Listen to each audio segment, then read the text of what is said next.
Oh,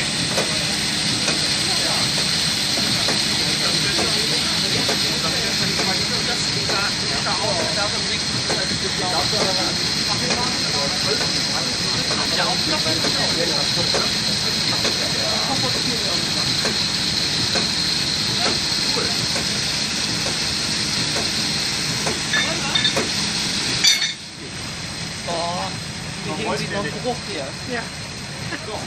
Das ist für zu zweit eigentlich zu schwer.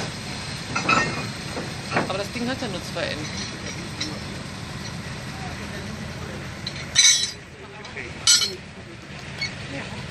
Wahrscheinlich festgefroren. Ja, Hebel.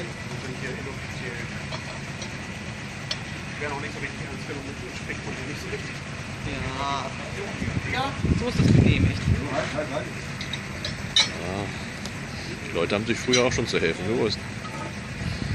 Das Hebelgesetz ist nicht neu. Ja, sonst machst du das 3-mal und dann kannst du nicht mehr. Nicht mal, einmal.